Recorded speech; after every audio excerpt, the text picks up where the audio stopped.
Hello and welcome to this episode of a very special series, My Friend Money. Joining me today is our guest who's had about 15 years of experience in the financial services industry in India and overseas. And recently she was recognized among the 30 most influential or powerful women in Indian business by Business Today. That's enough introduction because you may have guessed we're talking about Radhika Gupta from Edelweiss Mutual Fund. Hi Radhika. Hello. So, we're not here today, as you heard, the series is called Money, My Friend or My Friend Money, and we're not here today to talk to you about Edelweiss Mutual Fund Okay. or the markets which have been, the topic of conversation or, anything to do with what you're doing here.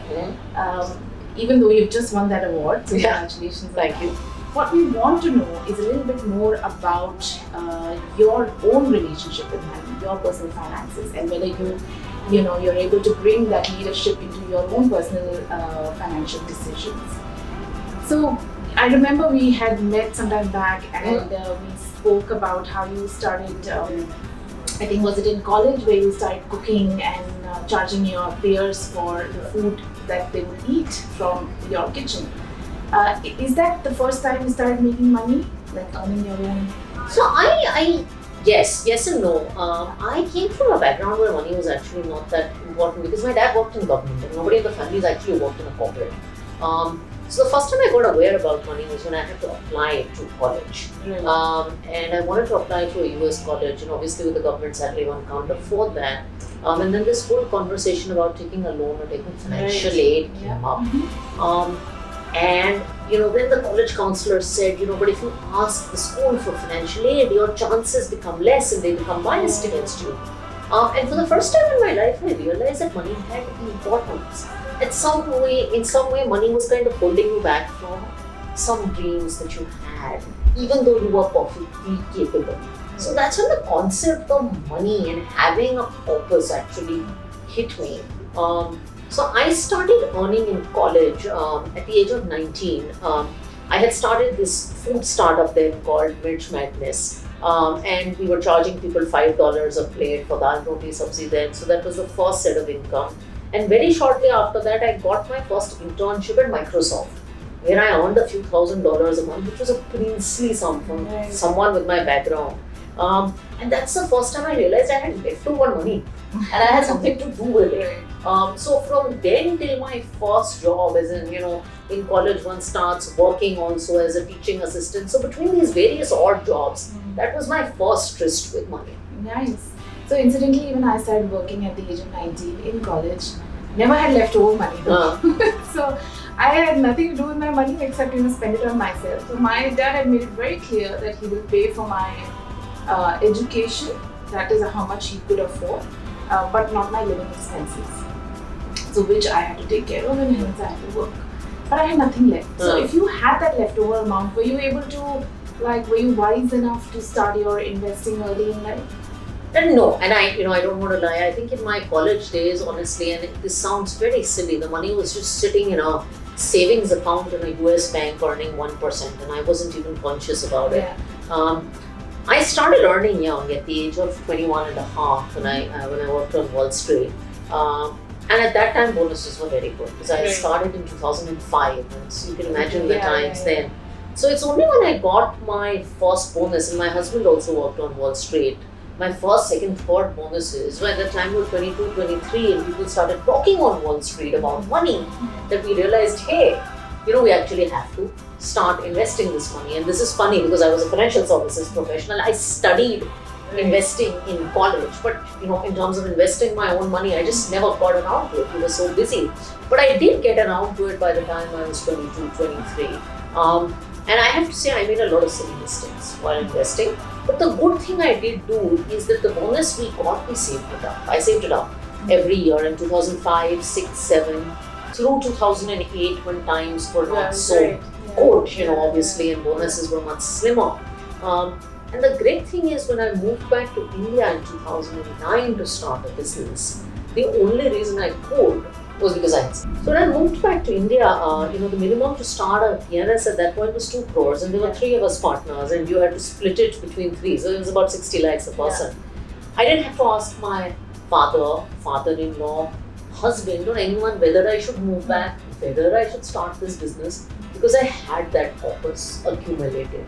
And to me, I think that summarizes my relationship with money. That money gives you freedom to be able to make your dreams come true, regardless of how you're feeling.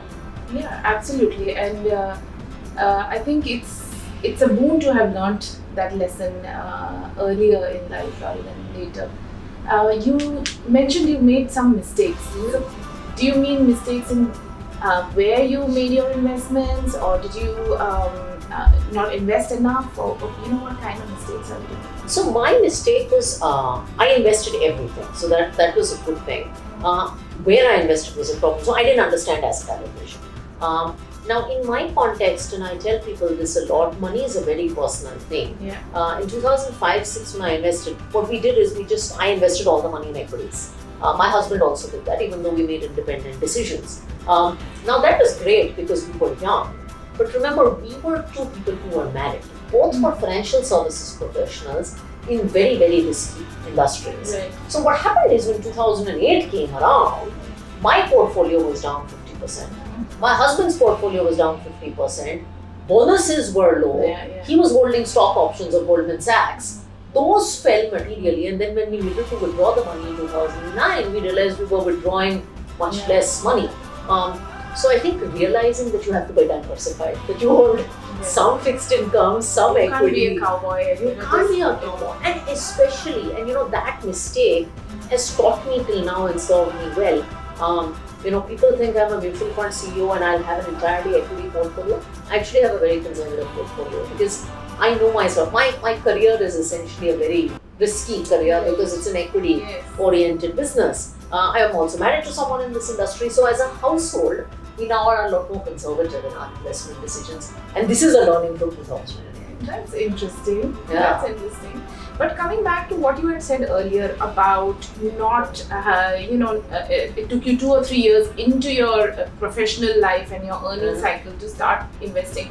Now, I've spoken to many people about this, and because Money Puzzle is meant for young earners as well. Yeah. But sometimes the thought comes out that young earners don't really care about investing, and they're more interested in when you get the money, it's about spending. Did you feel like that as well when you were earning, in the first few years? No, for me, it wasn't that I wanted to spend it. In fact, I'm a reasonably conservative spender, so it wasn't even that I wasn't investing because I wanted to spend it. It was actually just laziness. Okay. It was, the laziness of figuring out what were the possible options, how to understand those options, how to at that point 10 years ago do the paperwork, file the taxes associated, all that paraphernalia was very confusing.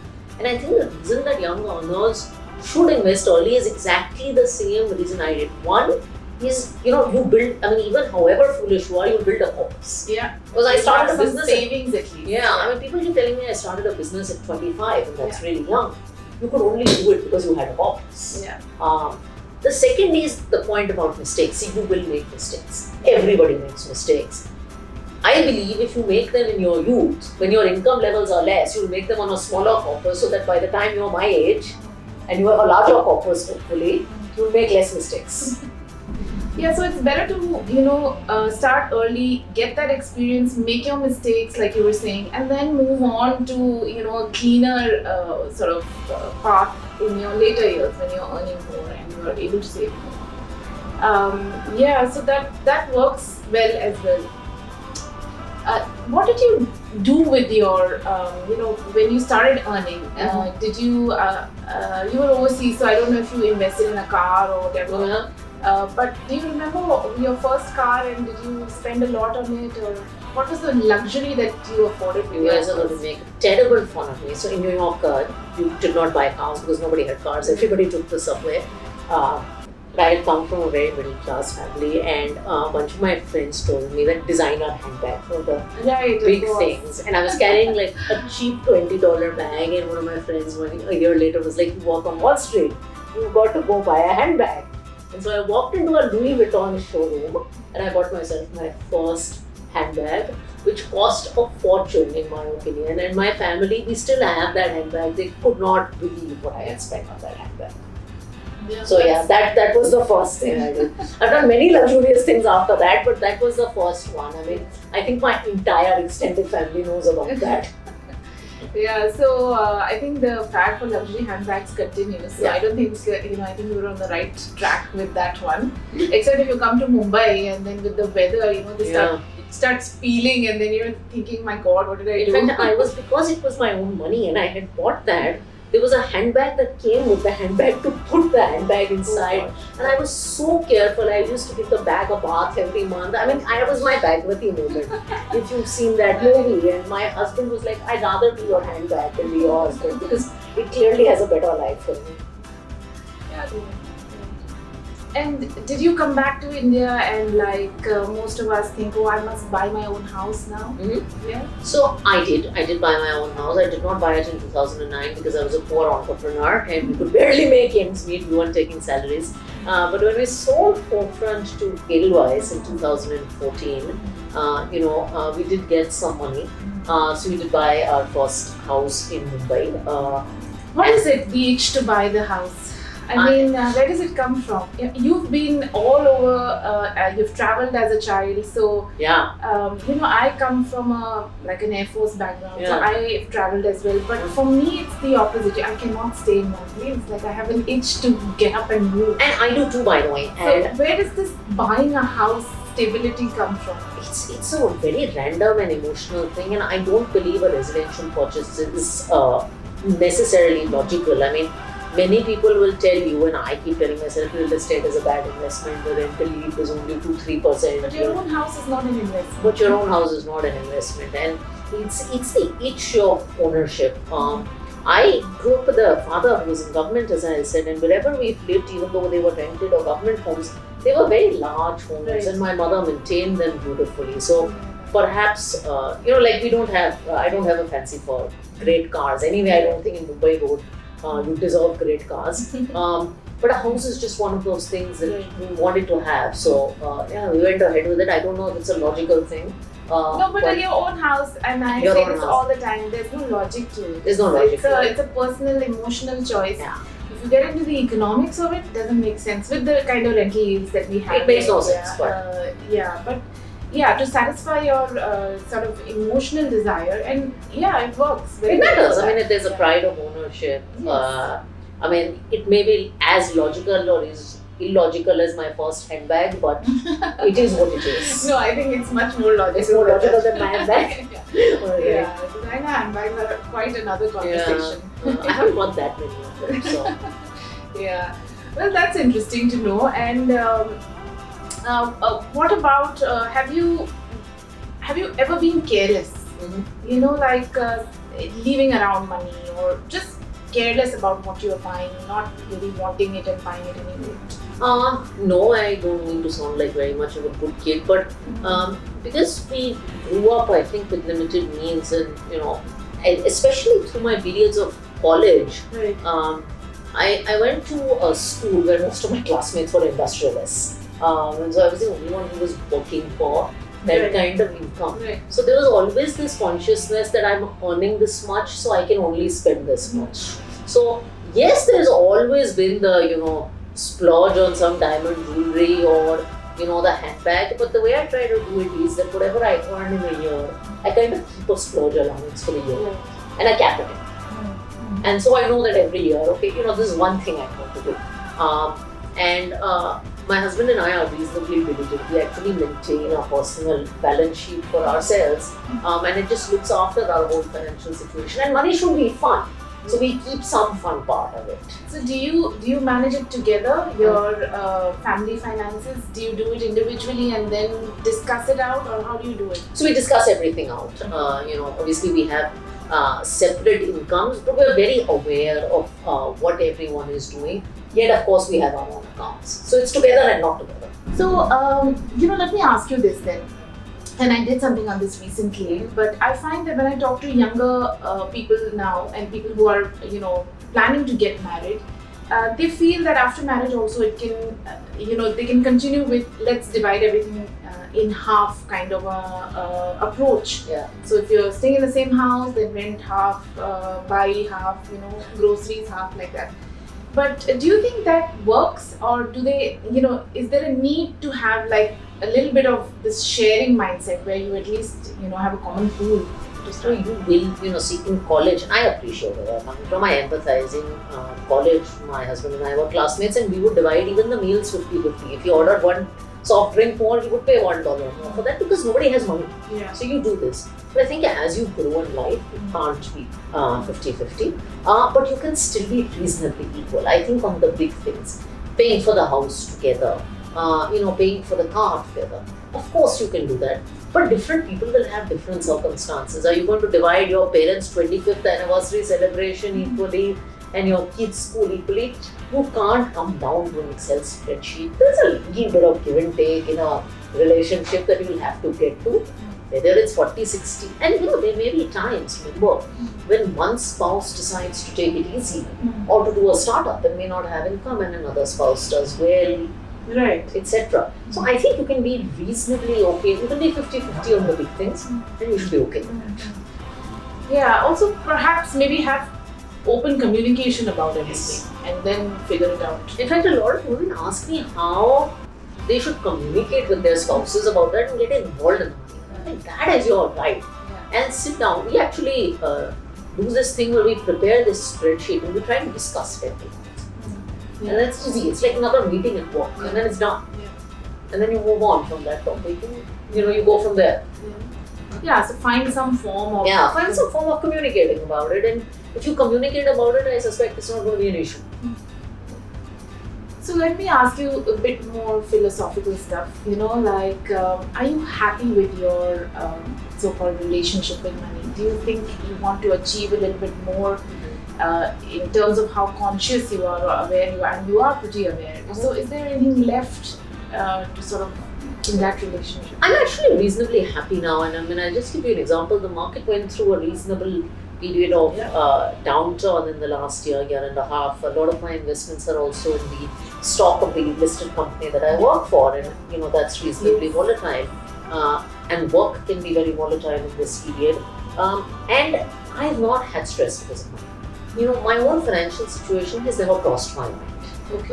And to me, that's a sign of success. I've been able to do everything I want to. I've been able to buy everything I want to. I've never had to say, I have to do a major expenditure in the next week or two. And we've never had to think about whether we should do it or not do it because of this 1.5 year. In 2008 and 9 and the last crisis, money caused me a lot of stress. Okay. This time it caused me no stress. And so that I think makes me happy. Money should not be this overriding factor in your life that you have to think about every day. It should give you freedom to live happily, and there are so many problems I deal with in office or at home, and I've had time to do that without having to stress about money despite the markets having a very, very tough. Great. I think we're going to leave it at that. Money should not be an overriding factor that gives you stress in life. Yes. But you have to be aware and conscious. Radhika was smart enough to learn from her mistakes. She turned slightly more conservative about money, and I think that perhaps helped you balance it out. Yes, it did. Yes. I learned asset allocation. I got conservative, and I realized that my approach to money has to reflect my reality, not anybody else's. Your approach to money has to reflect your reality, but start early. I think we can't say it enough. Yes. One has to start early. Radhika, thank you so much for Thank joining you. us on this episode. Thank you everyone for listening in. Stay tuned for more episodes and do log into moneypuzzle.in for all your personal finance queries. Thank you.